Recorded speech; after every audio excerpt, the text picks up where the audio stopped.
Welcome back to live show. Singareni వారసత్వ ఉద్యోగాలపై తెలంగాణ ప్రభుత్వానికి చుక్కెదురైంది. High court తీర్పును సమర్థిస్తూ సుప్రీం తీర్పునిచ్చింది. ప్రభుత్వ నోటిఫికేషన్ రద్దు చేసిన హైకోర్టు నిర్ణయాన్ని సమర్థించింది. ఇక కాంగ్రెస్ అధికారంలోకి రావడం దేశంలో కలయని మంత్రి కేటీఆర్ మరోసారి కాంగ్రెస్ పై నిప్పులు చెరిగారు. దేశంలో కానీ రాష్ట్రంలో కానీ వచ్చే అధికారం లేదు, వారు నిరుద్యోగ భృతి ప్రజలకు ఇవ్వడం కాదు, కాంగ్రెస్ నాయకులకి మేమే నిరుద్యోగ భృతి ఇస్తా ఉన్నారు. ఇక హరీష్తో ఎటువంటి విభేదాలు లేవు, మరో 10 ఏళ్ల పాటు కేసీఆరే ముఖ్యమంత్రిగా ఉండాలని నేను హరీష్ కోరుకుంటున్నా ఉన్నారు. త్వరలో పెట్టబోయే సభ రామన్న హరీష్ అన్న సభ అవుతుందని చెప్పి ఏదైతే ఊహాగానాలు వస్తున్నాయో హరీష్ కు కేటీఆర్ కి గ్యాప్ ఉందనే అంశానికి సంబంధించి కొంత క్లారిటీ ఇచ్చే ప్రయత్నాన్ని మంత్రి చేశారు. ఈ అంశాలకు సంబంధించిన లైవ్ షోలో మాట్లాడదాం. మనతో పాటు ఇవాళ సేత్యం కృష్ణారావు గారు, డెక్కన్ క్రానికల్ బ్యూరో చీఫ్, ప్రముఖ రాజకీయ విశ్లేషకులు జాయిన్ అవుతున్నారు. దాసోజు శ్రవణ్ గారు, తెలంగాణ పిసిసి ప్రధాన కార్యదర్శి, పార్టీ ముఖ్య నాయకులు, కొద్దిసేపట్లో తెలుగుదేశం పార్టీ టీఆర్ఎస్ నాయకులు మనతో జాయిన్ అవుతారు. రైట్ కృష్ణారావు గారు, ముందుగా సింగరేణి వారసత్వ ఉద్యోగాలు దాని మీద మాట్లాడదాం. ఈ తెలంగాణ ప్రభుత్వం గతంలో తీసుకున్న కొన్ని నిర్ణయాల మీద ప్రతిపక్షం ఆరోపిస్తున్నట్టుగా, లేకపోతే జరిగిన పరిస్థితి ఏంటంటే మొట్టికాయలు వేసింది కోర్టు తీసుకున్న నిర్ణయాలు, లేకపోతే జీవుల్లో తప్పులు తడకలోనో. నిన్న కూడా అదే కామెంట్ చేసింది కాంగ్రెస్. సో ఇవాళ ఈ సింగరేణిలో ఎదురు దెబ్బ తగలడం ప్రభుత్వాన్ని నిజంగానే చుక్కెదురు అనుకోవాలా వారసత్వ ఉద్యోగాల విషయంలో? డెఫినెట్గా అది ఎదురు దెబ్బ కింద భావించాలి. ఏమిటంటే ఇక్కడ సింగరేణిలో పనిచేసే కార్మికులు వాళ్ళు ఏదో వృద్ధాప్యానికి దగ్గర అయినప్పుడు ఆరోగ్య కారణాల మూలంగా వాళ్ళు కనుక వాళ్ళు కాంపెన్సేట్ అపాయింట్మెంట్ అంటారు. వాళ్ళు తప్పుకున్న పక్షంలో వాళ్ళకి సంబంధించిన బంధువులు ఎవరికైనా ఇవ్వడం అనేది ఒకటి అంతకు ముందు ఉంది, కొన్ని రోజులు జరుగుతుంది. బట్ దానికి ఇంకా కొంచెం ఒక విస్తృతంగా వ్యవస్థీకరంగా చేయాలి, చాలామందిని తీసుకోవాలనే డిమాండ్ ఎప్పటి నుంచో ఉంది. అయితే దాన్ని అన్ని రాజకీయ పార్టీలు కూడా దానికి మద్దతు ఇచ్చాయి. ఈ టీఆర్ఎస్ఏ కాకుండా కాంగ్రెస్ పార్టీ వీళ్ళందరూ ఇచ్చారు. ఈ సింగరేణి బొగ్గు గనుల కార్మిక సంఘానికి గౌరవ అధ్యక్షులుగా ఈవిడ కవిత గారు ఉన్నారు. ఆవిడ అయితే నేరుగా మేము తొందరగా చేసేస్తామని కూడా ఆవిడ చెప్పింది. చేసిన మాట కూడా వాస్తవం, వీళ్ళు చేశారు. చేసిన దాంట్లో ఏంటంటే ఇప్పుడు మనం హామీలు ఇవ్వడం, హామీలు నెరవేర్చే పద్ధతిలో దానికి కొన్ని పద్ధతులు అవి పాటించి తీరాలి. ప్రొసీజరు, రూల్స్, చట్టాలు, రాజ్యాంగం ఇవన్నీ ఉన్నాయి. ప్రభుత్వం ఏం చేసినా కూడా that can be question by anyone. మీరు సరిగ్గా చేశారా లేదా అనేది. అంటే ప్రతి డెసిషన్ కూడా మీకు లీగల్ స్క్రూటినీ కోర్టుల దగ్గరికి వెళ్తుంది. ఎందుకంటే ఇవాళ రేపు కోర్టులను చాలామంది ఆశ్రయిస్తున్నారు. అలా చేసిన తప్పు, ఇది చేసిన తప్పు అంటే లేదు వాళ్ళు చేసిన కరెక్టేనైనా చెప్తారు, లేకపోతేనేమో లేదు ఇలా అయింది అలా అయిందని చెప్తారు. ఏదో ఒకటి అయితే ఒక పద్ధతిగా ఇది అవుతుంది. అలాంటి దాంట్లో చూస్తే ఇది ఏంటంటే ఒక గంపగుత్తగా మొత్తం అన్ని సెక్షన్లకి సంబంధించి మీకు ఇది ఒక ఆర్డర్ ఒకటి ఇచ్చేసి ఎస్ అయిపోయింది మీకు అందరికీ చేసేసాం అట్లా ఇట్లా అనేది ఒక ఆర్డర్ వేశారు. ఇది వేసినప్పుడు ఏంటంటే ఇందులో కొన్ని పాటించాల్సిన విలువలు ఏమిటంటే, ఇది ఒక గంపకొత్తగా ఇవ్వడం వల్ల ఏమైందంటే మీరు ఎవరు పడితే వాళ్ళు ఇప్పటికిప్పుడు రాజీనామా చేసేసి నా వారసులకు ఇవ్వడం, ఏదో కొద్ది రోజులు సర్వీస్లో ఉండే ఇలా అనేది ఒక కొత్తగా అవకాశం మీద క్రియేట్ అయ్యింది. నెంబర్ 2, ఇందులో మహిళలను ఏదో మినహాయింపు జరిగింది ఒకటి. వీటిలన్నిటి మీద ఈ డిస్క్రిమినేషన్ అది ఉందనేది ఒకటి. ఇలా మీరు ఏదైనా ఇప్పుడు ఒక పెద్ద సంస్థ, మీ సంస్థ కావచ్చు, మా సంస్థ కావచ్చు, ఏదైనా ఒక ఉద్యోగం ఏదైనా అప్లికేషన్ పెట్టుకోవడం, అలా కాకుండా ఒక ఆర్డర్ వేసేసి ఎవరు పెడితే వాళ్ళు దీంతో ఏమవుతుందంటే కొద్ది రోజులు సర్వీస్ చేయడం, వాళ్ళేమో తప్పేసుకుంటున్నట్టు వెంటనే వాళ్ళ కొడుకులకు ఉద్యోగం, ఇలా వారసత్వం అనేది జనరల్గా అది జరిగే అవకాశం లేదు ఎక్కడ ఏ ప్రపంచంలో కానీ. ఇది చేసినప్పుడు ఏంటంటే దాన్ని సవరించడమో లేకపోతే దాని మీద అఖిల పక్షాన్ని సమావేశపరిచి మరి ఇలాంటి సమస్య వచ్చింది, ఇది మీరు కూడా కోరుకున్నారు, సో దీన్ని ఎలా చేయాలి ఏమిటి అనేది మరి ఒక ఎక్సర్సైజ్ చేయకుండా ఏమైందంటే ఇది ముందు తోసేశారు జీవో, అది కొట్టేశారు. కొట్టేసిన తర్వాత వీళ్ళు లేలే మేము నథింగ్ డూయింగ్, రేపు ఎన్నికలు కూడా ఉన్నట్టున్నాయి సింగరేణికి సంబంధించి. దీని మీద కాంగ్రెస్ వాళ్ళు కూడా ఒక ఇది వేశారు, ఒక కమిటీ అది వేసుకున్నారు, పెద్ద మీటింగ్ అది పెట్టుకున్నారు. దీంట్లో ఎక్స్పోజ్ చేయాలి ప్రభుత్వం యొక్క సింగరేణి పట్ల వ్యవహరిస్తున్నటువంటి తీరిక అది ఇది అనేది వాళ్ళు చేస్తున్నారు. లేదు మేము సుప్రీంకోర్టులో సవాల్ చేసి తీసుకొచ్చేస్తామని కూడా ఆ రోజు ప్రకటన చేశారు. సుప్రీంకోర్టు దగ్గరికి వెళ్తే సుప్రీంకోర్టు చెప్పింది ఇదే అయితే ఇప్పుడు అందులో ఏం పెద్ద తప్పు బట్టి మేము ఎందుకు ఇంటర్ఫీర్ అయ్యి పెద్ద మీకు ఆదేశాలు పాటించాల్సిన అవసరం ఉంది, మీరు చేసిన తప్పు మీ ఇందులో జోక్యం చేసుకునేది లేదు అని హైకోర్టు తీర్పుని సమర్థించింది. దీంట్లో ఇప్పుడు సుప్రీంకోర్టు దాకా అందులో ఒకళ్ళు కాదు, 3 న్యాయమూర్తులు, చీఫ్ జస్టిస్ స్వయంగా ఉన్నాడు కేఆర్ గారు. ఇది ఇప్పుడు ఏంటంటే అఖిలపక్షానికి సంబంధించి ఏం చేయాలి, ఇప్పుడు దాన్ని సవరించడానికి ఏదైనా చేయాలి కదా. దానికి దాని రెక్టిఫికేషన్ ఆఫ్ లీగల్గా ఏమైనా రెమెడీ ఉంటే చూడాలి తప్ప దీంట్లో ఇంకొన్ని బ్లేమ్ చేయాల్సిన అవసరం లేదు. ఎందుకంటే ప్రభుత్వం ఇచ్చిన జీవో ఇది కాబట్టి ఇది కొంత తొందరపాటుగా జరిగింది. అంటే తొందరపాటు అంటే మీ డెసిషన్ తీసుకోవడంలో ఏంటంటే లీగల్ ఆస్పెక్ట్స్ అవన్నీ కూడా లేకుండా అవడం. అది ప్రతిపక్షాలకు ఎప్పుడూ మీరు ఎలా చేసినా, మీరు ఏ విధంగా చేసినా ఇది మీ వైఫల్యమే అనే మాట కూడా వస్తుంది. అది బికాజ్ ప్రభుత్వంలో ఉన్నప్పుడు ఏంటంటే సహజంగా ఆ విమర్శన వాళ్ళు స్వీకరించక తప్పదు. సో అదేనా రెక్టిఫికేషన్ చేస్తారేమో చూడాలి. మరి టీఆర్ఎస్ నేత ఆర్మూర్ ఎమ్మెల్యే జీవన్ రెడ్డి గారు మనతో జాయిన్ అయ్యారు లైవ్ షోలో. అలాగే వరంగల్ నుంచి లైవ్ లో రేవూరు ప్రకాష్ రెడ్డి గారు, తెలుగుదేశం పార్టీ సీనియర్ నాయకులు కూడా మనకి లైవ్ షోలో అందుబాటులోకి వచ్చారు. వారితో మాట్లాడే ముందు శ్రవణ్ గారు, ఒకటి ప్రభుత్వం వాటిని పునరుద్ధరించాలనుకుంది, దానికోసం ప్రయత్నం చేసింది, ఒక జీవో ఇచ్చింది, మరి వాళ్ళ అది కోర్టులో నిలబడలేదు. దీని మీద మరి మీరు ప్రభుత్వం మీద విమర్శలు చేస్తున్నారు, ఎట్లా ఇది? వాస్తవానికి సింగరేణి క్యాలరీస్ కాదు, బొగ్గు గనుల్లో భూగమంలో ఉండే బొగ్గు గనుల్లో పనిచేయడానికి ఒక స్పెషలైజ్డ్ స్కిల్ అవసరం ఉంటుంది. మామూలు నేను మైనింగ్ కోర్స్ చదువుకున్నా కదా అని చెప్పని లోపలికి పోతే పనిచేసే పరిస్థితి ఉంటుంది. కాబట్టి కొంత వాళ్ళకు పెక్యులర్ సర్కమ్స్టాన్సెస్లో పనిచేస్తారు. వాళ్ళకి సోషల్ సెక్యూరిటీ ఆ ఫ్యామిలీస్కి అవసరం కాబట్టి ప్రొవైడ్ చేయడం మంచిదే. అయితే పెద్దలు చాలా స్పష్టంగా చెప్పినారు వారి కృష్ణారావు గారు వారి అనాలిసిస్లో. ఒక అనాలోచితంగా ఏ నిర్ణయమైనా దుందుడుకుగా నిర్ణయం తీసుకోవాలా, దానికి సంబంధించిన నిర్ణయాన్ని ప్రకటించేయాలా, దాని మీద ఇమీడియట్గా మళ్ళీ పాలాభిషేకాలు మొత్తం తెలంగాణ వ్యాప్తంగా పాలాభిషేకాలు జరగాల, ఎంత తొందరగా వీలైతే అంత తొందరగా పేపర్లు పెద్ద పెద్ద తాటికాయంత అక్షరాలు రావాలి, దానితో పాలాభిషేకాలు జరగాల, తర్వాత కోర్టు మొట్టికేలేయాలి. ఇవాళ ఇంతకుముందు పెద్దలు మాట్లాడుతూ ప్రతిపక్షాలు అంటారన్నారు. ప్రతిపక్షాలు అనడం కంటే కోర్టు ఎక్కువసార్లు అన్నది.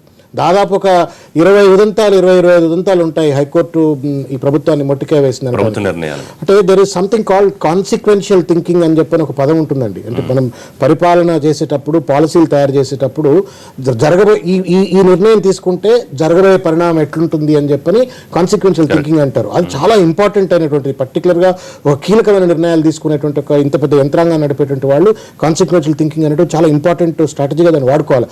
కానీ ప్రభుత్వానికి ఏంటి అంటే ఏది పడితే ఒక తొందరగా ఇమీడియట్ నిర్ణయం తీసేసుకోవాలా, ఎవరితో కన్సల్టేషన్స్ అవసరం లేదు. వాళ్ళు నాకు తెలిసి క్యాబినెట్లో కూడా చర్చలు నిర్ణయాలు తీసుకున్న తర్వాత క్యాబినెట్లో పెట్టి క్యాబినెట్లో రాటిఫికేషన్ కోసం ఏదో పెట్టినట్టు ఒక పరిస్థితి కనబడుతుంది. కాబట్టి ఇది ప్రతిపక్షాలు చేసిండ్రు, ఇంకెవడో కోర్టులో కేసు వేసిండు అనుకుంటా. మేము చేస్తున్న తప్పులేంటి, మాలో ఉన్నటువంటి ఒక ఆలోచన విధానంలో లోపాలేంటి, మేము మా కన్సల్టేషన్ ప్రాసెస్లో ఏమైనా లోపాలు ఉన్నాయా, మాకు లీగల్ ఇంప్లికేషన్స్ అర్థం చేసుకునే దాంట్లో ఏదైనా లోపాలు ఉన్నాయన్నటువంటి దాంట్లో అర్థం చేసుకోకుండా చేసుకునే ఒక నిర్ణయం వల్ల ఇవాళ సింగరేణి కాలరీస్ యొక్క ఎంప్లాయీస్ నోళ్లలో మన్నుగొట్టినట్టుగానే దీన్ని భావించిన పరిస్థితి ఏర్పడుతుంది. ఇంతకుముందు వారు అన్నారు ఒక మంచి మాట, అంటే ఈ సంప్రదాయం పట్ల ఈ ప్రభుత్వానికి ఏమాత్రం నమ్మకం లేదు, చర్చల పట్ల నమ్మకం లేదు. అఖిలపక్ష సమావేశాన్ని పిలవాలా, అయ్యా ఈ సమస్య వచ్చింది మరి దీన్ని ఎట్లా పరిష్కరించుకుందాం అని చెప్పని అసెంబ్లీలో మాత్రమే అంటారు ముఖ్యమంత్రి గారు. ఏమైనా ఉంటే కూర్చుందాం మాట్లాడుకున్నాను, మళ్ళీ మాట్లాడదామంటే దొరికే పరిస్థితి ఉండదు. కాబట్టి ఈ ఇప్పటికీ కోర్టు ఈ రకమైనటువంటి ఒక నిర్ణయం తీసుకున్న నేపథ్యంలోనైనా ప్రజాస్వామ్యం మీద గౌరవం ఉంచి కొంత అన్ని రాజకీయ పార్టీలను పిలిచి మాట్లాడితే బాగుంటుంది. సింగరేణి కాలరీస్ ఎంప్లాయీస్ కు న్యాయం చేసిన వాళ్ళు అవుతారని చెప్పి మేము భావిస్తాం. ప్రకాష్ రెడ్డి గారు, దీని మీద ఎట్లా ముందుకెళ్లాల్సిన అవసరం ఉందా, లేకపోతే ఆప్షన్ ఉందనుకోవాలా లేదనుకోవాలా? ప్రభుత్వం ఒక తొందరపాటు నిర్ణయం తీసుకుందనే మీరు కూడా భావిస్తున్నారా ఈ జీవో విషయంలో?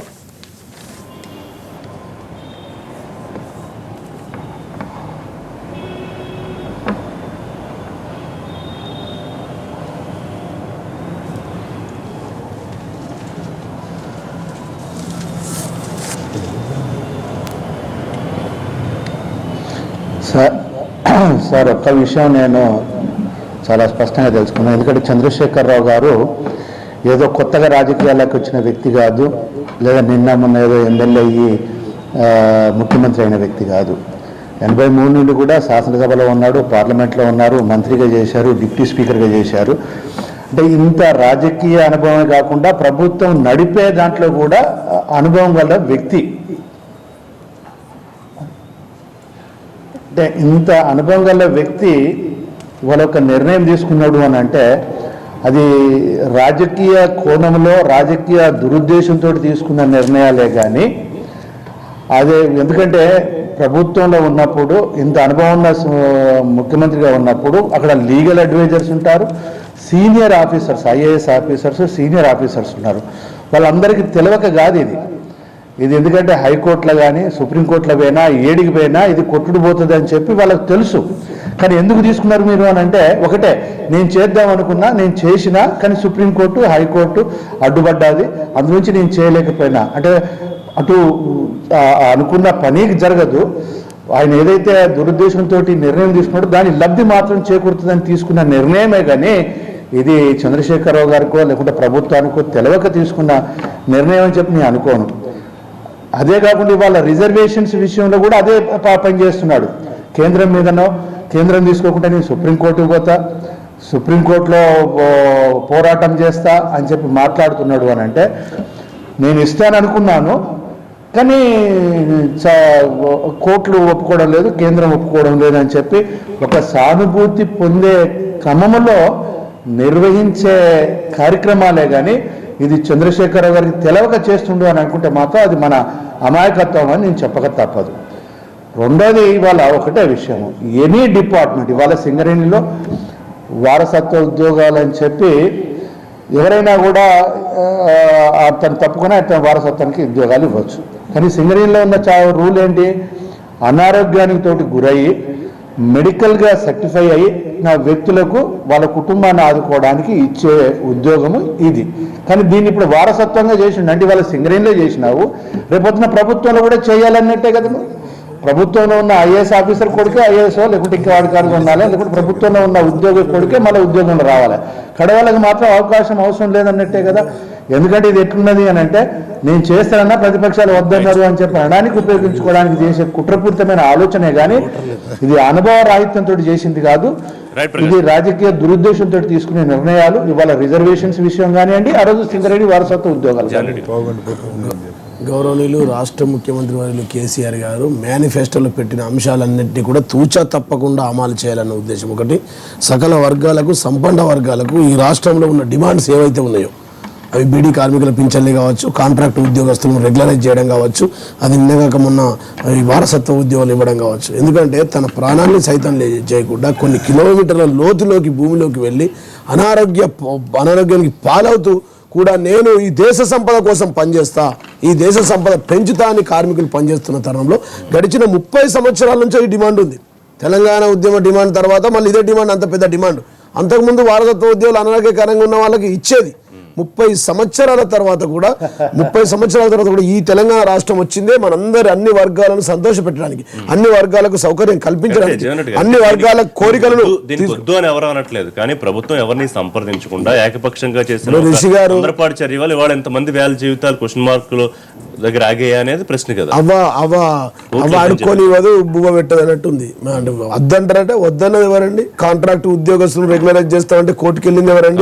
ప్రాజెక్టులు కడతామంటే కోర్టులకు వెళ్ళింది ఎవరండి? ఏమంటారు? ప్రతిపక్షాలు ఉన్నవే ఇక్కడ అడ్డుకోవడానికి. దయచేసి మీరు అర్థం చేసుకోండి. ప్రతిపక్ష పార్టీ మేము ఈ రోజు ఒక జీవో తీసుకొచ్చినామంటే దాన్ని ఏ విధంగా హైకోర్టు పోవాలా, ఏ విధంగా సుప్రీంకోర్టు పోవాలా, ఏ విధంగా దాన్ని అడ్డుకోవాలా, ఏ విధంగా దాన్ని అడ్డుకొని ఎట్టి పరిస్థితుల ప్రభుత్వాన్ని ముందరికి సాగనివ్వకుండా ఉండాలన్న దురుద్దేశం తప్ప ఇంకా ఎట్లాంటి ఉద్దేశాలు ప్రతిపక్షాలకు లేవు. ఈ దేశంలో 29 రాష్ట్రాల్లో ఇట్లాంటి ప్రతిపక్ష పాత్ర ఏ రాష్ట్రంలో కూడా సింగరేణి విషయం ప్రతిపక్షం చేసిందే ఉంది. 30 సంవత్సరాల ముందు రిషి గారు ఆల్రెడీ వారసత్వ ఉద్యోగాలు అనారోగ్య కారణంగా ఉన్నటువంటి ఉద్యోగస్తులకు కొంతమంది వారసత్వ ఉద్యోగాలు ఇచ్చేది ఉండే. 30 సంవత్సరాల కింద రద్దు చేయడం జరిగింది. తద్వారా 30 సంవత్సరాల నుంచి డిమాండ్ ఉన్నది. కాబట్టి తెలంగాణ రాష్ట్రం వచ్చిన తర్వాత ప్రతి ఒక్కరికి లబ్ధి చేకూరు. సరే, ఇప్పుడు ఎగ్జాంపుల్ చెప్తాను రిషి గారు, బీడీ కార్మికులకు పింఛన్లు ఇద్దామంటున్నాం. ఎందుకు ఇస్తారండి? వాళ్ళు ఇంటికానే నీడ కూర్చొని బీడీలు చేస్తూ ఉంటారు. ఎందుకు ఇస్తారు? ఆ బీడీలు చేయడం వల్ల, ఆ వృత్తిని అవలంబించడం వల్ల వాళ్ళు అనారోగ్యంగా పాలై గురవుతారు. కాబట్టి తొందరలోనే రోగాలు వస్తూ ఉన్నాయి, అనారోగ్యంతో ఉంటారు. కాబట్టి వాళ్ళకి ఖచ్చితంగా 1000 రూపాయలు పింఛన్లు ఇవ్వాలని ఉద్దేశంతో కార్మికుల వృత్తి ఏ విధంగా అయితే ఇస్తామో ఆ ఉద్యోగాల విషయంలో ఈ నిర్ణయం వల్ల మిగతా వారికి ఎవరికైతే ఇబ్బంది అవుతుందో వాళ్ళు కోర్టుకు వెళ్తారు ఖచ్చితంగా. సో అక్కడ న్యాయపరంగా నిలబడకపోతే ముప్పు తప్పదనే విషయం ముందు ప్రభుత్వానికి ఒక అవగాహన ఖచ్చితంగా ఉంటుంది కదా. సో ఎక్కడ పొరపాటు జరిగిందనేది డిస్కస్ చేసుకుంటుంది. గౌరవనీయులు రాష్ట్ర ముఖ్యమంత్రి వర్యులు అన్ని వర్గాలకు లబ్ధి చేకూరాలా, మా సింగరేణి కార్మికులు కుటుంబం బాగుండాలనే ఉద్దేశంతో మేము ఒక విధానాన్ని అవలంబించాం సార్. దాన్ని అడ్డుకోవడానికి సార్ ఇప్పుడు మనం టీవీల ముందు మాట్లాడలేదు కదా, టీవీల ముందు మాట్లాడడానికి కాదు కదా సార్. ఎవరు కోర్టులకు వెళ్తా ఉన్నారు, ఎవరు గ్రీన్ ట్రిబ్యునల్కి వెళ్తా ఉన్నారు, ఎవరు అడ్డుకుంటా ఉన్నారో మా శ్రావణ్ గారికి కూడా తెలుసు. వారు కూడా సీనియర్ నాయకులు, సీనియర్ విశ్లేషకులు. మా కృష్ణారావు బాబాయ్కి చాలా ఎక్కువ తెలుసు ఎవరు అడ్డుకుంటా ఉన్నారు, ఎవరు కేసులు వేస్తా ఉన్నారు. మేము ఏమంటామంటే, మేము ఏదైతే మేనిఫెస్టోలో పెట్టిన అంశాలను తూచా తప్పకుండా అమలు చేయడం ఒకటి. రెండోది, సకల వర్గాల డిమాండ్స్ ఏమైనా ఉండొచ్చు, అది మేనిఫెస్టోలో పెట్టినా పెట్టకున్నప్పటికీ కూడా దాన్ని అమల్లోకి తీసుకురావడానికి కోర్టుకు వెళ్ళింది కాంగ్రెస్ నాయకులనా మీ ఆరోపణ? డైరెక్ట్ ఇండైరెక్ట్ గా అందరు ఉంటారండి. రైట్, అది ఇండైరెక్ట్ గా కాంగ్రెస్ నాయకులు పంపించారు కోర్టుకి. అది ఆడలేక మధ్యలోడింది అని చెప్పని సామెత ఉందండి. ఇంకో సామెత కూడా వీళ్ళకి బాగా వర్తిస్తుంది. ఉల్టా చోర్ కోత్వాల్ కూడా అంటే వీళ్ళకేమో చక్కగా పని చేయరాదు, పని చేయడానికి ఓపిక లేదు. ఇటువంటి పెద్ద మనుషులను పిలిపించుకొని చర్చ చేసి ఒక మంచి నిర్ణయాలు తీసుకునేటువంటి ఒక మంచి సంప్రదాయం లేదు. ఇవేమీ లేకుండా ప్రగతి భవన్ అనేటువంటి ఒక కోట కట్టుకొని ఆ కోటలో కూర్చొని, ఆ కోటలో ఒక్కళ్ళో ఇద్దరు కూర్చొని, తండ్రి కొడుకులు కూర్చొని నిర్ణయాలు తీసుకొని ఆ నిర్ణయాలను కేబినెట్ మీద రుద్ది, మళ్ళీ వాళ్ళు తీసుకొచ్చి ప్రజల మీద రుద్ది, మళ్ళీ వాళ్ళు తప్పుడు నిర్ణయాలు తీసుకుంటే కోర్టులు ఈ తప్పు అని చెప్తే మళ్ళీ ప్రతిపక్షాల మీద దాడి చేసేటువంటి ఒక దుర్మార్గమైన ఒక నీచమైన సంప్రదాయానికి సంస్కృతికి తెరలేపుతా ఉన్నారు. గుండె మీద చేయబెట్టుకొని చెప్పాలి కోర్టులకు వెళ్ళిండ్రు అని చెప్పని జబ్బలు దర్చుకొని మాట్లాడుతూ ఉన్నారు, గుండెలు కొట్టుకొని మాట్లాడతారు. కోర్టు ఏమైనా అపవిత్ర స్థలమా? రాజ్యాంగానికి వేదికది. నువ్వు తప్పు చేస్తే అభివృద్ధి ఎట్లా అడ్డుకుంటారండి? మీరు పేదల భూములను 123 జీవో ద్వారా పేదల భూములను అడ్డదిడ్డంగా దోచుకుంటా ఉంటే చట్టానికి వ్యతిరేకంగా రాజ్యాంగానికి రక్షకుడుగా ఉండాల్సిన వాడు భక్షకుడుగా మారి పేదల భూములు రాక్కుంటా ఉంటే వాడు అన్నమో రామచంద్ర అని చెప్పని తప్పనిసరి పరిస్థితుల్లో పోయి అయ్యా మా భూములు రాక్కోకంటే పోలీసులతో బెదిరిస్తుంది, రెవెన్యూ అధికారులతో బెదిరిస్తుంది. వాడు పోయి కోర్టులో కేసేస్తే, పేద రైతు పోయి కోర్టులో కేసేసింది అని చెప్పని మళ్ళీ ఉల్టా చోర్ కోర్టువాళ్ళు కూడా అంటే అన్నట్టుగా మాట్లాడతారు. మీరు చేసే పని చక్కగా ఉన్నట్టయితే, న్యాయబద్ధంగా ఉన్నట్టయితే, ధర్మబద్ధంగా ఉన్నట్టయితే, రాజ్యాంగబద్ధంగా ఉన్నట్టయితే, పేదల పక్షంగా మీరు ఆలోచించినట్టయితే, ఒంటెద్దు పోకడగా మీరు ఆలోచించినట్టయితే కోర్టుకి ఎందుకు పోతారండి? వీళ్ళు అనేటోళ్ళు లేరు కదా అని చెప్పని మేము ఏం మాట్లాడినా ఒక మాట ఋషి గారు, మేము ఏం మాట్లాడినా చెల్లుబాటు అవుతుంది. తాటికాయంత అక్షరాలతో పేపర్లలో వచ్చేస్తుంది, టీవీలలో పెద్ద పెద్ద అక్షరాలతో గంటల సేపు మా స్పీచ్లు లైవ్ వస్తాయి కాబట్టి మేము ఏం మాట్లాడినా చెల్లుబాటు అవుతుంది అని కోర్టులో కేసు వేసినట్టు. కోర్టు ఎందుకు పోతారండి? కోర్టు ఎవరు వెళ్తారు? కోర్టుకు కోర్టు ఎవరు వెళ్తారు? బాధితుడు కోర్టుకు వెళ్తారు. బాధితుడు కోర్టుకు వెళ్తారు. తప్పు చేస్తుంటే ఒక్క మాట పోలవరం పేరు మీద కోర్టుకి ఎందుకు వెళ్ళింది? కోర్టుకి ఎందుకు వెళ్ళిండ్రు?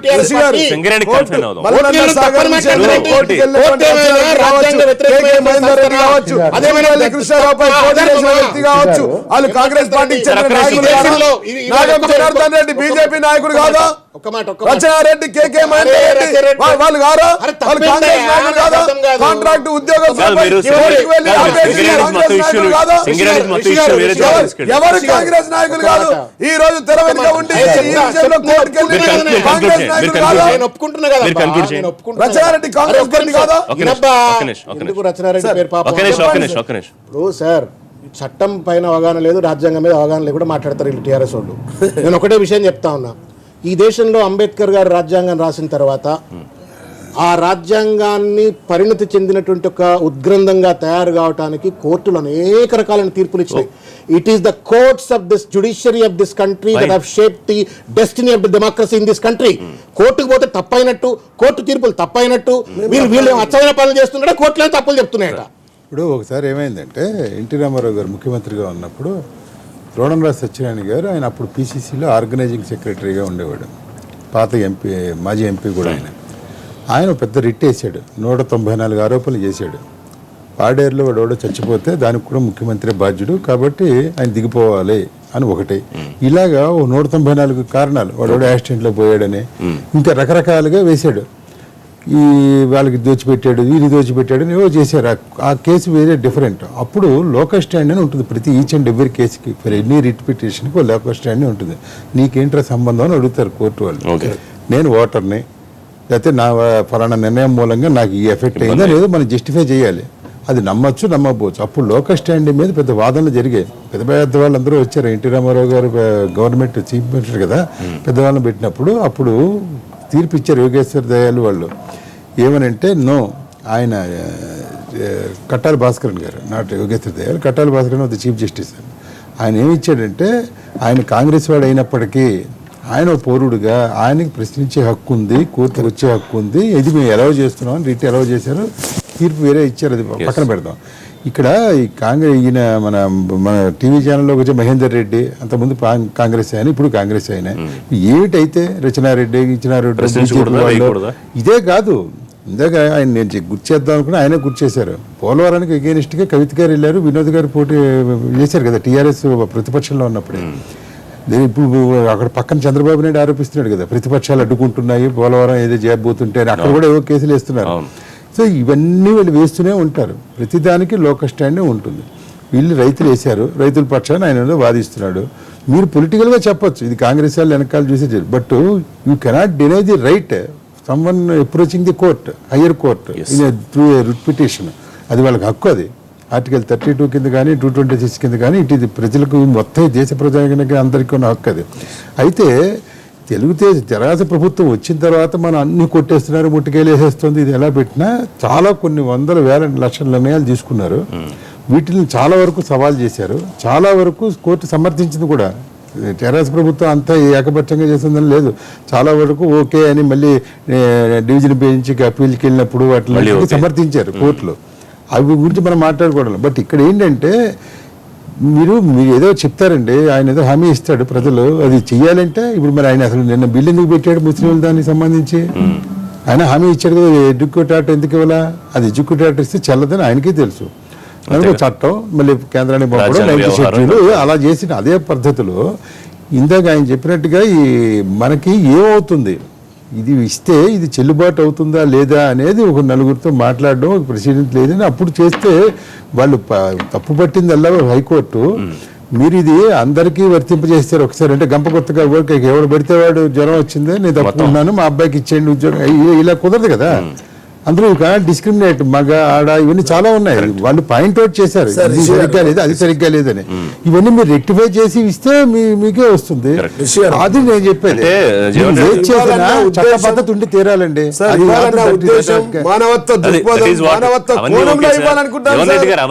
తన ప్రాణాన్ని సైతం లెక్క చేయకుండా 200 కిలోమీటర్లు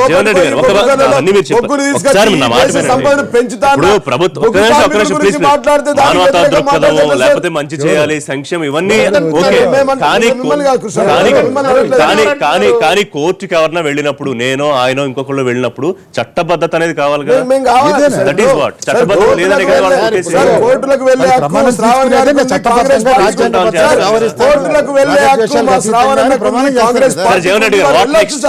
మేమేమంటాం సార్, గతంలో తెలంగాణ ఉద్యమంలో ఏవైతే కోరుకున్నాము కాంట్రాక్ట్ ఉద్యోగస్తులు 1,00,00,000 ఎకరాలకు నీళ్లు ఇస్తాను, కార్మికులకు వారసత్వ ఉద్యోగాలు వృత్తి ఇస్తామన్నాం. ఒక మాట వినండి, ఇవాళ మీరు పైసలు కదా బీడీ కార్మికులకు ఎలా చేయకపోతే మాట్లాడాను. ఇప్పుడు ఏదైతే మీరు ప్రెస్టీజియస్ గా నిర్ణయం తీసుకున్నారో తెలంగాణ ఉద్యమం తర్వాత అంత పెద్ద డిమాండ్ అని చెప్తున్నారో, మరి వాళ్ళకి అన్యాయం జరిగే పరిస్థితి వచ్చినప్పుడు ఇవాళ ఏం చేయబోతోంది ప్రభుత్వం? సుప్రీంకోర్టు అక్కడ చీఫ్ జస్టిస్ నో ఇది కుదరదని అడ్డంగా గెది పెట్టాడు ఆయన. What next? ఆల్టర్నేటివ్ పరిష్కార మార్గాలు చూస్తుంది. ఖచ్చితంగా అసాధ్యాన్ని సుసాధ్యం చేయడం కలుపుకుంటారా కాంగ్రెస్? అసాధ్యాన్ని సుసాధ్యం చేయడమే కేసీఆర్ యొక్క ప్రత్యేకత. ఎవరైతే మా ప్రతిపక్షాలు మా శ్రావణ్ గారు ఇది కాదు ఇది కానే కాదంటారో అదే చేసి చూపించడానికి ప్రయత్నం చేస్తాం. ప్రజల వైపు ఉంటాం, మానవత్వ ధర్మంతో పనిచేస్తాం. ధర్మం వైపు మేము ఉంటాం, ధర్మం గెలుస్తుంది. రైట్.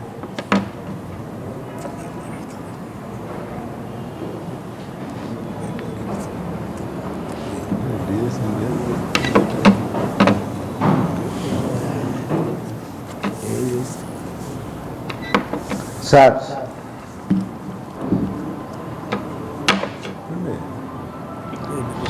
ఇప్పుడు ఒక విషయం సార్, ప్రభుత్వం అనేది ఎప్పుడు కూడా చట్టాలను గౌరవించవలసిన అవసరం ఉన్నది. ఇవాళ ఒక సామాన్యుడు ఒక చిన్న ఇండస్ట్రీ పెట్టుకోవాలన్నా ఇల్లు కట్టుకోవాలన్నా చట్టాలకు లోబడి గవర్నమెంట్ ఇచ్చిన జీవోలకు లోబడి ఇల్లు కట్టుకోవాలి అని చెప్పి మనమే చెప్పినప్పుడు ఇవాళ ఒక ప్రాజెక్టు తీసుకున్నప్పుడు దానికి చట్టపరంగా కానీ లేకుంటే తీసుకోవాల్సిన చర్యలు కానీ ఎన్విరాన్మెంటల్ క్లియరెన్స్ కానీ లేకుంటే డిపిఆర్ కానీ ఇవన్నీ చేయవలసిన బాధ్యత ప్రభుత్వం మీద ఉన్నదా లేదా అని అడుగుతున్నాను. ఏంటంటే చట్టపరంగా చేయకుండా మేము అధికారంలో ఉన్నాం కనుక మేము చెప్పిందే వేదం అనేది ప్రజాస్వామ్య వ్యవస్థలో జరగదు.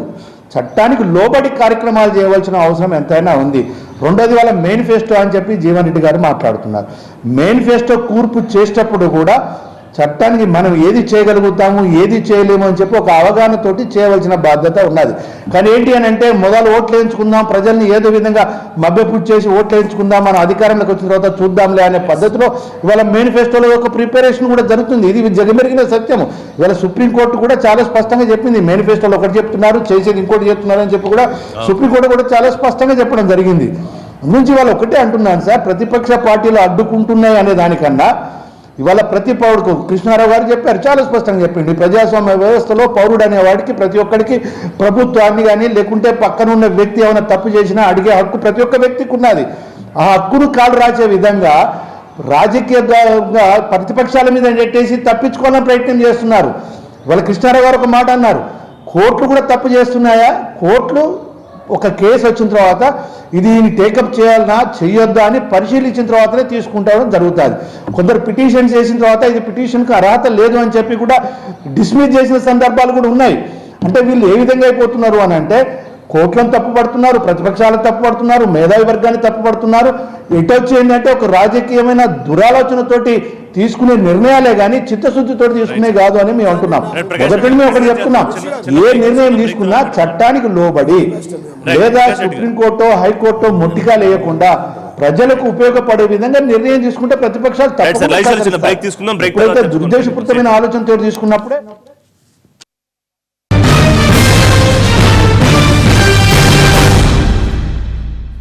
Back to live show. Right, Shravan గారు, మీరేమో అధికారంలోకి వచ్చేస్తాం, ఒకసారి రైతు రుణమాఫీ చేస్తాం, లేకపోతే నిరుద్యోగ భృతాన్ని మీరు హామీలు ఇచ్చే ప్రయత్నం. అసలు మీకు అధికారంలోకి వచ్చే ఆశ అక్కర్లేదు, రాష్ట్రంలో కానీ దేశంలో కానీ మీకే నిరుద్యోగ భృతి ఇస్తామని మంత్రి అంటున్నారు కేటీఆర్. ఇంతకుముందు అడిగిన ప్రశ్నకు కూడా సమాధానం ఇప్పుడు ఇదేంటంటే వెనకటికి ఒక పాట ఉందండి, అవునంటే కాదనిలే కాదంటే అవుననిలే అని చెప్పిన ఒక పాట ఉందన్నమాట. ఇప్పుడు కేటీఆర్ గారు అంత స్పష్టమైన క్లారిటీ మీటింగ్లు పెట్టించుకోవాల్సిన అవసరం ఏమొచ్చింది అంటేనే there exist some kind of ఏదో ప్రాబ్లం ఉందనేటువంటి ఎమ్మెల్యేలు వచ్చి అడిగారు నియోజకవర్గాలు పెట్టమని, అందుకే పెడతారు. మీటింగ్ల గురించి కాదు, హరీష్ రావు గారితో ఉన్నటువంటి మీరు అడిగారు గ్యాప్ ఉందా అని మీరు అడిగారు. అంటే గ్యాప్ లేకపోతే లేదు అని చెప్పుకోవాల్సిన అవసరం లేకుండే ఒకటి. రెండవది ఆయన ఇక్కడికి పోరు, ఆయన అక్కడికి పోరు, హరీష్ రావు గారు ఎక్కడికి పోరు అని చెప్పని ఒక రకమైనటువంటి ఒక మాటలు మాట్లాడటంలో ఏదో సమస్య ఉంది అనేటువంటి స్పష్టం అవుతుంది. సరే, అది వాళ్ళ పార్టీ అంతర్గత సమస్య అనేప్పటికీ కూడా ఇలా అన్ఫార్చునేట్లీ ఏంటి అంటే ఒక ఉద్యమ ప్రస్థానంలో వచ్చినటువంటి ఒక ప్రభుత్వం ఆధిపత్య అహంకారంతో మాట్లాడుతూ ఉన్నారు. ఇవాళ ప్రశ్నించిన ప్రతి గొంతుకను మొత్తం పార్టీ మీరు మంత్రి కేటీఆర్ గారు మాట్లాడుతూ ఉన్నారు. టీఆర్ఎస్ పార్టీలో ఉన్నటువంటి అగ్రశ్రేణి నాయకత్వం అంతా కూడా అట్లాగే మాట్లాడుతూ ఉంది. ఆధిపత్యం నరనరాన ఎక్కించుకొని ఒక అహంకారంతో మాట్లాడుతూ ఎవరిని పడితే అది ఏది పడితే అది మాట్లాడి మనమేమో గలీజ్ పార్టీ కాంగ్రెస్ పార్టీ అని చెప్పని వాళ్ళ నాయన పుట్టింది అదే పార్టీలో. 20 ఏళ్ళు చేసిన చండాలని 3 ఏళ్ళు వాళ్ళ నాయన కూడా 20 ఏళ్ళు కాంగ్రెస్ పార్టీలో సభ్యుడు. ఇదే హనుమంతరావు గారి కార్యవర్గంలో సభ్యుడు ఆయన, పెద్ద నాయకుడు, రాష్ట్ర నాయకుడు ఆయన, ఢిల్లీలో పెద్ద నాయకుడు, ఇక్కడ కూడా పెద్ద నాయకుడు ఆయన. మరి ఆ గలీజులో ఆయన కూడా భాగమే. సో ఇవన్నీ తెలిసి తెలవక మాట్లాడుతున్నారా, లేకపోతే తెలిసి తెలవనట్టు నటిస్తూ మాట్లాడుతున్నారా? ఒక అహంకారంతో బ్యానర్ ఐటమ్ వచ్చేస్తుంది కదా, గలీజ్ కాంగ్రెస్ అంటే బ్యానర్ ఐటమ్ వచ్చేస్తుంది, లేకపోతే మేమే నిరుద్యోగ అయితే బ్యానర్ ఐటమ్ వచ్చేస్తుంది. వార్తల్లోకి ఎక్కాలా, న్యూస్ మేకర్ కావాలా, ఏది మాట్లాడితే చలామణి అవుతున్నట్టు ఆలోచనతో మాట్లాడుతున్నారు. ఆయన సమరైజ్ చేసిన పాయింట్ ఏంటంటే మరో ప్రత్యామ్నాయానికి ఇక్కడ అవకాశం లేదు, నెంబర్ 1. రెండోది, మరో 10 ఏళ్ల పాటు కేసీఆర్ గారు ముఖ్యమంత్రిగా ఉంటారని నెంబర్ 2. రెండు విషయాలు సార్. ఇక్కడ ప్రజలు ఎవరిని ఎన్నుకుంటారు, ఎందుకు ఎన్నుకుంటారు అనేటువంటి ఒక అంశం ప్రజలకు వదిలిపెట్టాలి. ఇది మేమే అధికారంలో ఉంటాం అనటం ప్రజలను అవమానించినట్టు, ఇది అహంకారానికి ప్రతీక. రెండో పాయింట్ ఏంటంటే, ఎందుకండి రెండో టర్మ్, ఎందుకు మీరు 10 ఏళ్ళు అధికారంలో ఉంటారు? రుణమాఫీ ఒకసారి చేస్తామని చెప్పని 4 ఏళ్ళు నానా యాతనలు పెట్టి రుణమాఫీ చేసి అది కూడా మిత్తికి సరిపోయేటువంటి రుణమాఫీ చేసినందుకు మీకు ఉంటారా? 3300 మంది రైతులు చనిపోతే కేవలం 60 మంది రైతులకే నష్టపరిహారం ఇచ్చినందుక, లేకపోతే బీసీ విద్యార్థులు చదువుకోకుండా ఫీ రియంబర్స్మెంట్ పథకాన్ని తుంగలు దొక్కినందుకు మీరు 10 సంవత్సరాల అధికారులు ఉంటారా? లేకపోతే అప్పనంగా దొడ్డిదారిన జీవాలు పట్టుకొచ్చి భూమిని దోపిడీ చేసినందుకోసం అని చెప్పని మీరు 10 సంవత్సరాల అధికారంలో ఉంటారా? లేకపోతే ప్రాజెక్టులు కట్టి, ఇరిగేషన్ ప్రాజెక్టులు కట్టి ఇష్టారాజ్యంగా దోపిడీ చేసినందుకు అధికారంలో ఉంటారా? లేకపోతే దళితులు ముఖ్యమంత్రి చేసిన రాజధానిని తుంగలో దొక్కినందుకు 10 సంవత్సరాల అధికారులు ఉంటారా? డబుల్ బెడ్రూమ్ ఇల్లు ఇస్తా అని చెప్పని ఇండ్లు ఇవ్వకుండా 100 ఇండ్లు కట్టేసి మొత్తం అంతా ఇండ్లు కట్టినట్టు ఒక భ్రాంతి సృష్టించే రాజకీయం చేస్తున్నందుకు 10 సంవత్సరాల అధికారులు ఉంటారా? లేకపోతే మీరు వాళ్ళ కాంట్రాక్ట్ల పేరు మీద కమిషన్లు గుమ్ముకుంటున్నందుకు ఉంటారా? లేకపోతే మీరు ఎందుకు 10 సంవత్సరాల అధికారులు ఉంటారు? మీరు ఇవాళ ఇంకొక చివరి మాట, 1,00,000 ఉద్యోగాలు ఇస్తాన్న పెద్ద మనిషి 1000 ఉద్యోగాలు కూడా ఇవ్వకుంటే ఈ రోజు నిరుద్యోగ నానా ఇబ్బందులకు గురి చేస్తున్నందుకు ఈ రోజు 1,00,000 ఉద్యోగాలు ఇస్తారా? లేకపోతే చట్టానికి విరుద్ధంగా యాంటీ డిఫెక్షన్ చట్టాన్ని తుంగలో దొక్కుతూ అన్ని రాజకీయ పార్టీలను తుంగలో దొక్కుతూ రాజ్యాంగాన్ని కుట్రపూరితంగా అణిచివేసే ప్రయత్నం చేస్తున్న 10 సంవత్సరాల అన్నట్టు ఏమీ లేకుండా అంటే నిప్పులు లేకుండా పొగొస్తుందో అన్నట్టు ఎందుకు శ్రావణ్ లాంటి వ్యక్తులు ఈ విధంగా డిబేట్లలో గానీ టీవీలలో గానీ ప్రెస్ మీట్లలో గానీ ప్రజలను తప్పుదో పట్టిస్తున్నారు ఉద్దేశంతో గౌరవ ముఖ్యమంత్రి కేసీఆర్ గారు ఈ రాష్ట్రం ఏర్పడ్డ తర్వాత 212 జీవోల రూపంలో మేనిఫెస్టోను 100% అమల్లోకి తీసుకొచ్చినటువంటి పనులు ఏవైతే చేసినామో ఆ పనులను చెప్పడానికే జనహిత సభలు సార్. ఇలా మా నియోజకవర్గంలో ఆర్మూర్లో దాదాపు 60-70 వేల మందితో మేము పెట్టాం సార్. ఆ సభలో మేము చెప్తా ఉన్నాం, మేము చేసిన పనులు చెప్పాం సార్. కీలక నిర్ణయాలు జరిగాయి సార్. వాటర్ గ్రిడ్ ఇనాగ్రేషన్ అక్కడ జరిగింది. ఎవరి మంత్రులు వాళ్ళు చెప్పుకోవచ్చు కదా, జనహిత మొత్తం కేటీఆర్ అనేది చెప్పాలి సార్. గౌరవ ముఖ్యమంత్రి కేసీఆర్ గారు చేసిన పనులు రాష్ట్ర ప్రభుత్వం తరపున ఒక మంత్రిగా తన బాధ్యతాయుతంగా కేటీఆర్ గారిని మేము పిలిచాం. వారు వచ్చి చెప్తా ఉన్నారు ఈ ప్రభుత్వం వచ్చిన తర్వాత ఏం వారు అన్నారు కదా, ఎందుకు 10 సంవత్సరాలుగా శ్రావణ్ గారు 30 సంవత్సరాలు ఈ రాష్ట్రంలో గౌరవ ముఖ్యమంత్రి కేసీఆర్ గారు పాలిస్తారు. తెలంగాణ రాష్ట్రం గుప్తుల తర్వాత మళ్ళీ స్వర్ణయుగంగా ఉండబోతుంది తెలంగాణ రాష్ట్రం అని చెప్తా ఉన్నాం. మేము 17,000 కోట్ల రుణమాఫీ చేసినందుకు మళ్ళీ వస్తాం. రైతులకు 9 గంటల కరెంట్ ఇచ్చినందుకు వస్తాం. రైతులకు యూరియా పంపిణీ చేస్తున్నందుకు మేము మళ్ళీ వస్తాం. 450 కోట్ల ఇన్పుట్ సబ్సిడీ ఇచ్చినందుకు వస్తాం. ప్రజలకు 2 బెడ్రూమ్ల ఇల్లు కట్టించినందుకు వస్తాం. దళితులకు 3 ఎకరాల భూమి ఇచ్చినందుకు వస్తాం.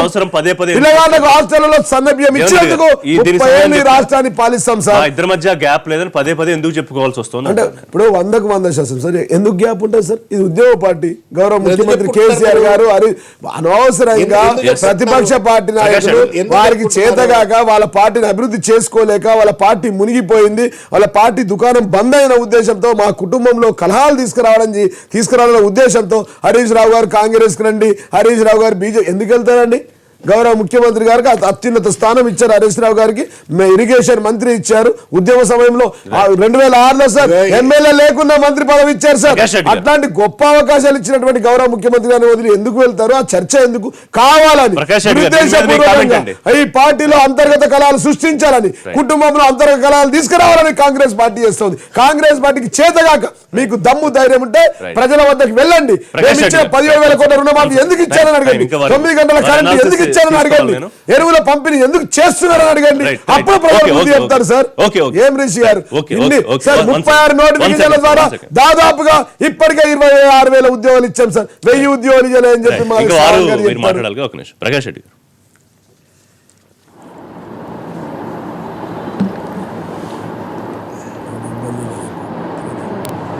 హలో జీవన్ రెడ్డి గారు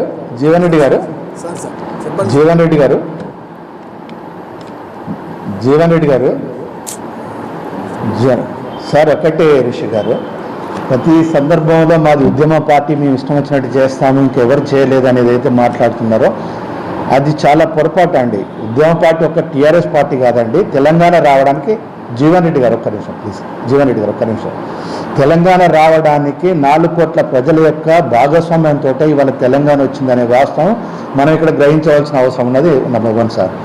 నెంబర్ 2 సరే వాళ్ళ దాంట్లో ఇంటర్నల్ విషయాలు మాకు అవసరం లేదు, కానీ ఒకటి ఏంటి అని అంటే ఇన్సెక్యూరిటీ ఫీలింగ్ తోటి ఏదైతే మనము ఉద్యమ సందర్భంలో కానీ ఎన్నికల ముందు ఇచ్చిన వాగ్దానాలు పూర్తిగా మనం నెరవేర్చలేకపోతున్నాము. కనుక ఏదో ఒకటి మైండ్ గేమ్ ప్లే చేయాలి అని చెప్పి ఇక్కడ ప్రతిపక్షాలు లేవు, మేము ఒక్కరిమే ఉన్నామని చెప్పి మాట్లాడడం ఏదైతే ఉందో, ఇంతకుముందు శ్రావణ్ గారు అన్నట్టు ఏంటంటే ఇది ఒక రకమైన జ్వరపూరితమైన అహంకారపూరితమైన మాటే కానీ ఇది ప్రజాస్వామ్య వ్యవస్థను గౌరవించే పద్ధతి కాదు అని అంటున్నా. ఒకసారి నేను జీవన్ రెడ్డి గారు కూడా గుర్తు చేస్తున్నా, నెహ్రూ గారు ఒక సందర్భంలో అన్నారు, ప్రభుత్వము సక్రమంగా నడవాలి అని అంటే ప్రతిపక్ష పార్టీకే ఎక్కువ బాధ్యత ఉంటుంది. ప్రతిపక్ష పార్టీ బలంగా ఉన్నప్పుడే, ప్రతిపక్షాలు బలంగా ఉన్నప్పుడే ప్రజాస్వామ్యం బ్రతికి బట్టగడుతుంది అని చెప్పి మూల సూత్రాన్ని చెప్పిండు. కానీ ఆ మూల సూత్రానికి విరుద్ధంగా ఇక్కడ ఏంటి అని అంటే ప్రతిపక్షాలను నిర్వీర్యం చేయడం ద్వారానే మనం అధికారంలో ఉంటామని. సహజంగా ఏంటంటే గవర్నమెంట్లోకి వచ్చిన పార్టీస్ ఏం చేస్తాయంటే అభివృద్ధి ప్రజల యొక్క మన్ననలు పొంది అది మళ్ళీ తిరిగి అధికారం రావాలని ప్రయత్నం చేస్తారు. కానీ అలాంటి ప్రయత్నం వీళ్ళు చేయడం లేదు, ఎందుకంటే అట్టర్ ఫెయిల్యూర్ అయిపోయారు. దానికి ఏంటి అంటే వాళ్ళ అధికారాన్ని అడ్డం పెట్టుకొని ప్రతిపక్షాలను నిర్వీర్యం చేసి రాబోయే రోజులు కూడా అధికారం ఉండాలని ప్రయత్నం చేసే క్రమంలో కేటీ రామారావు గారు కానీ లేదా హరీష్ రావు గారు కానీ కవిత గారు కానీ వీళ్ళు మాట్లాడే మాటలే కానీ ఇన్సెక్యూరిటీ ఫీలింగ్ తోటి మాట్లాడే మాటలే కానీ ఇది సరైన పద్ధతి కాదు. ఒకటేంటంటే పనితీరు మీద ఆధారపడి ఉంటుంది ఏదైనా ప్రభుత్వంలో. ఒకటి వాళ్ళ పనితీరు, ప్రతిపక్షాలు దీన్ని ఎండగట్టడంలో ప్రతిపక్షాల పనితీరు ఎలా ఉందనేది కూడా ప్రజలు గమనిస్తారు, అల్టిమేట్గా ప్రజలు నిర్ణయిస్తారు. ఇవాళకున్న పరిస్థితి ఏమిటంటే ప్రతి వాళ్ళు అనుకునేది 2019 ఎన్నికలు జరిగితే మళ్ళీ టీఆర్ఎస్ రెండోసారి వస్తుంది, తెలుగుదేశం బలహీనపడింది బికాజ్ ఆఫ్ తెలంగాణ ఆంధ్ర వ్యవహారాల్లో అక్కడ ఎవరు పట్టించుకోకపోవడం అధినాయకత్వం అనేది అది ఒకటి. దీన్ని యాంటీ తెలంగాణగా ఒక ముద్ర వేసేసి దాని మీద అది చేస్తున్నది ఒకటే. ఇంకా మిగిలింది భారతీయ జనతా పార్టీ. వాళ్ళది ఏంటంటే ఉన్నది 5 స్థానాలు. వాళ్ళు డీలిమిటేషన్ అయ్యి రేపొద్దున 153 నియోజకవర్గాలు అయినప్పుడు వీళ్ళు ఎంతగా విస్తరిస్తారు ఏమిటి, వీళ్ళు విస్తరించడానికి ఎవరి కోసం ఎదురు చూడవలసిన అవసరం వస్తుంది వాళ్ళకి. అదేమిటో మరి వీళ్ళేదో వీళ్ళ పని వీళ్ళు చేసుకోక అమిత్ షా గారు వచ్చి ఏదో చేసేస్తాడు. ఈ గారడీ విద్య కాదు కదా, వచ్చేసి ఆయన మంత్రదండం తిప్పితే వెంటనే 5 వచ్చి 50, 60 అయిపోవు కదా. సో అది కొంత వాళ్ళకి టైం పడుతుంది పుంజుకోవడానికి దానికి. సో ఇవాళ మిగిలింది ఏంటంటే కాంగ్రెస్ ఏంటంటే బహునాయకత్వం అనేది అది ఎప్పటి నుంచో, అది కాంగ్రెస్ పుట్టినప్పటి నుంచో ఉంది, ఇప్పటిదాకా కూడా అదే ఉంటుంది. వీళ్ళలో ముఖ్యమంత్రులు ఎవరు అవ్వాలి, అది అవ్వాలి, ఇది అవ్వాలి, అసలు పార్టీ సంస్థాగత మార్పులు అవి కూడా ఏం అవ్వడం లేదు. అది కొంత బాగా డిలే అవుతుంది. కాంగ్రెస్ పార్టీ అనుకున్నంతగా చేయడం లేదు ప్రతిపక్షంగానే. ఈవెన్ రేవంత్ రెడ్డి గారు కూడా కామెంట్ చేశారు, వీళ్ళు ప్రతిపక్షంగా కాంగ్రెస్ విఫలమైందని కూడా ఏదో అన్నారు. సో కాంగ్రెస్ పరిస్థితి ఎలా ఉంటుందంటే ప్రభుత్వ వ్యతిరేక ఓటు ఒకటి, కాంగ్రెస్ పట్ల ప్రజలకు సహజంగా ఉండేటువంటి 30-32% ఓటు ఏదో ఇవన్నీ కూడి వాళ్ళు రావాలి. అది ఇవాళ లేదు, అంతా టీఆర్ఎస్ నడుస్తోంది. మొత్తం ఎక్కడికక్కడ కింద స్థాయి నుంచి పై స్థాయి దాకా క్యాడరు లీడరు అందరినీ కూడా వీళ్ళు లాగేయడం అది చేసిన కార్యక్రమం అదొకటి ఉంది. ఇంకా రెండోది అందుకని వీళ్ళు ఏమంటారంటే 19లోనో వస్తాం 2024లోనో వచ్చేస్తాం, అందుకని 10 ఏళ్ళనే మాట వచ్చింది. సరే ఈ మాటలు అందరూ అంటారు. ఇప్పుడు మొన్న అక్కడ లోకేష్ కూడా అన్నాడు, మేము మా చంద్రబాబు నాయుడు గారు ఇంకో 20 ఏళ్ళు పరిపాలిస్తాడు సీఎంగా అని, ఈయన 10 ఏళ్ళు సీఎంగా ఉంటారని ఈయన అన్నారు.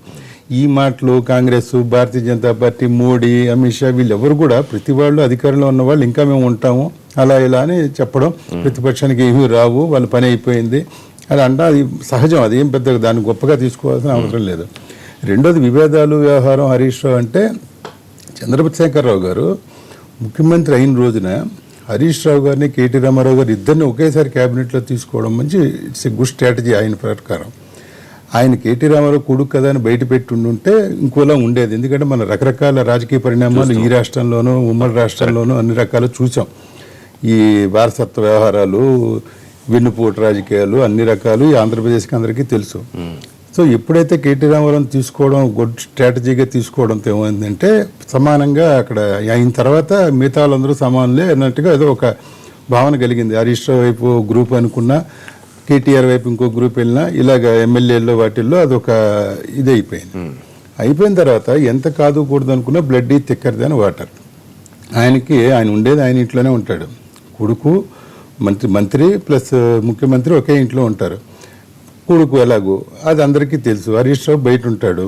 ఈయన ఇప్పుడు చేస్తే హరీష్ రావు ఏం చేస్తాడు, హరీష్ రావుని ఎలా ఒప్పిస్తాడు? హరీష్ రావు కన్నా వయసులోనో అనుభవంలోనో అన్నింటిలో ఈయన తక్కువ కేటీ రామారావు గారు. వాళ్ళిద్దరూ చిన్నప్పటి నుంచి కలిసి చదువుకోవడం అది వేరే విషయం. చేసుకున్న తర్వాత రేపు కేటీ రామారావు అయితే ఎలాగ ఈయన అడ్జస్ట్ అవుతాడు ఆ క్యాబినెట్లో అనేది కూడా ఉంటుంది కదా.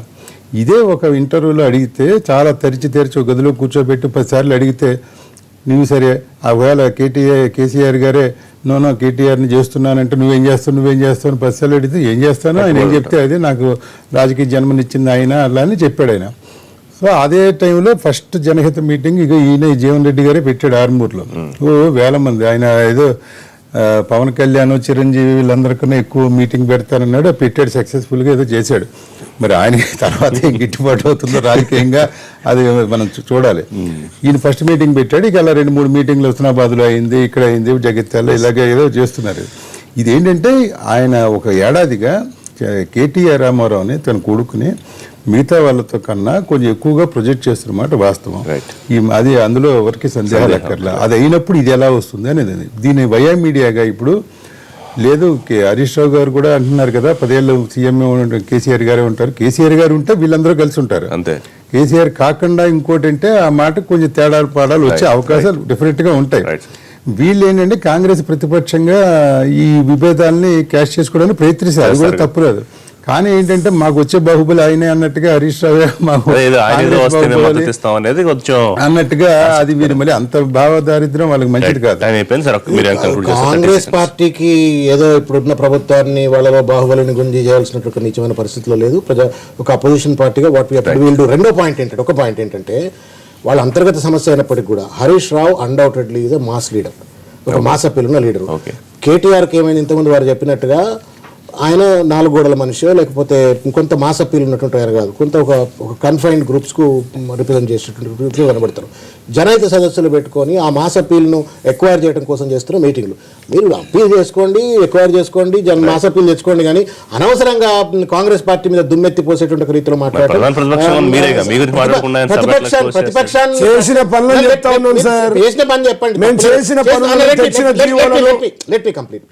చేసిన పనులు మీరు చెప్పుకోండి, కానీ చెప్పండి. అరే గలీజ్ పార్టీలను ఇంకో పార్టీలను ఇట్లా చిల్లరగా మాట్లాడటం అవుతుందో అది ఆ పదవులకు ఆ ప్రభుత్వానికి హుందా కలిగించడం మాట్లాడారు. రెండో విషయం ఏంటంటే సార్, ప్రభుత్వం పట్ల వ్యతిరేకత నివురుగప్పిన నిప్పులెక్కుంది. నాకు బాగా తెలుసు ఒక విషయం. ఇండియా షైనింగ్ అని చెప్పని ప్రమోద్ మహాజన్ గారు భారతీయ జనతా పార్టీ ఉన్నప్పుడు they have taken a huge slogan. మొన్న కూడా ఉత్తరప్రదేశ్లో అఖిలేష్ యాదవ్ కూడా ఏం చేసినాడంటే అవర్ డెవలప్మెంట్ స్పీక్స్ అని చెప్పని మాట్లాడాడు. ఎక్కడెక్కడైతే చేసిన పని కంటే కూడా ఎక్కువ బోస్ట్ చేసుకొని అడ్వర్టైజ్మెంట్ చేసుకొని వాళ్ళని ప్రమోట్ చేసిన ప్రభుత్వాలు పనిచేసినప్పుడు వాళ్లకు కర్రు కాల్చి ప్రజలు వార్తలు పెట్టిండ్రు.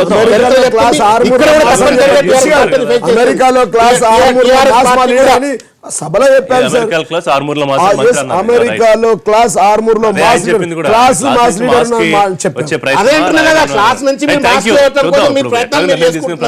ప్రకాష్ రెడ్డి గారు వరంగల్ నుంచి లైవ్ లో అందుబాటులోకి వచ్చినందుకు థ్యాంక్ యూ. జగన్ రెడ్డి గారు, థ్యాంక్ యూ శ్రవణ్ గారు, థ్యాంక్ యూ కృష్ణారావు గారు. ఇది వాళ్ళ లైవ్ షో. రేపు లైవ్ షో తిరిగి కలుద్దాం. Keep watching NTV.